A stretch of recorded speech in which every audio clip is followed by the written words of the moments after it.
Okay, this is a quick introduction into how to use my narrative paragraph rubric. Actually, what I'm going to do first is what I'd like you to do when you turn in assignments is to make it into a PDF. To do that, you'd simply go to File and download as a PDF. PDFs are much easier to work on as a teacher. Opens up like this.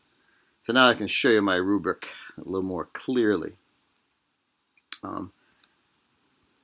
Now, the narrative paragraph rubric is used to tell basically a short story about an experience you've had that is basically meaningful and has changed you in some way.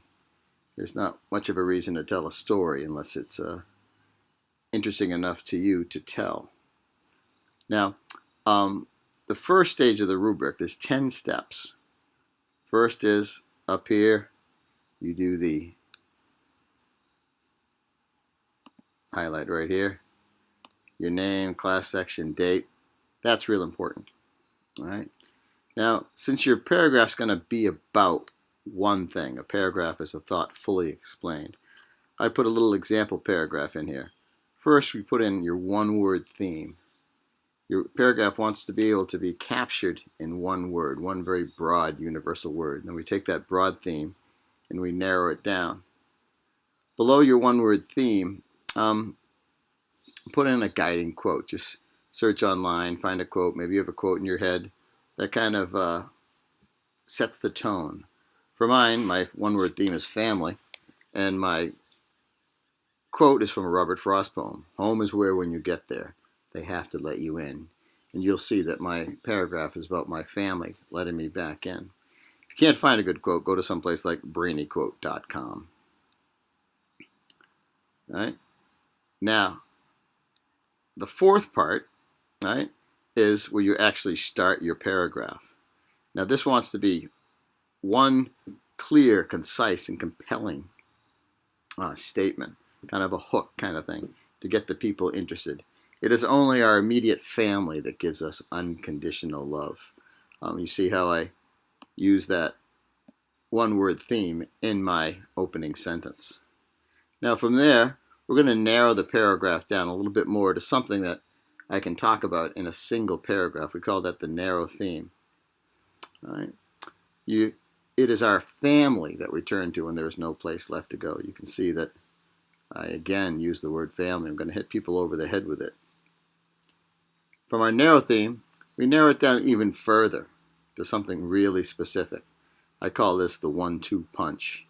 When we are alone in the world, when nothing is going our way, we know that the door of family will always open for us and welcome us back into the arms of those people who love us without reservations. After the 1-2 punch, now you get into what we call, traditionally they call support. I call it the smoking gun. Right? The smoking gun is the specific experience you had that captures this theme of family. For me, it was at no other time in my life was this more obvious than when I returned to my family. Notice I use the word again. Home in Concord after a long journey to Asia to discover the essential truth about life. Broke, disheveled, and disenchanted, I stood on the doorstep and tentatively rapped on the door. No smile was wider than my mom's, no arms were wider than my dad's, as they pulled me into their arms and into the living room I left so long ago. So this is my experience. It's kind of proof that I've had this experience of family. Now the head and heart, traditional essayists would call this the explication. Right? You write about why this is important to you. Use your head and your heart. You don't add any more details to the experience. You add your thoughts and feelings about the experience. It didn't matter that I left home without even telling them where I was going. It didn't matter that I had once criticized their lives as dull and meaningless. And it didn't matter that I never called and never wrote. It only mattered that I was home again and with my true family. See, I hammered home that theme again of family. Now, after your head and heart, you want to get out of the paragraph. If you were writing a longer essay, you'd get on. You'd transition to a new paragraph. But if you're only writing a single paragraph, you would simply get out. Right? this wants to close out your thoughts or transition to a potential new paragraph. Try to make this interesting and try to capture that theme in sort of a new way at the very end. For me, it only matters that I will never turn my back on my family again, because when times are tough, family is all that matters.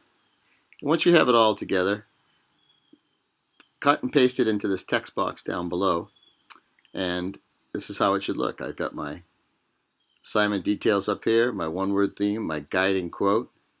Then I have my paragraph. You know, it's a couple hundred words. It's a good, decent paragraph. And you will never, ever go wrong using this formula to write a paragraph. So I hope this helps. Thanks very much.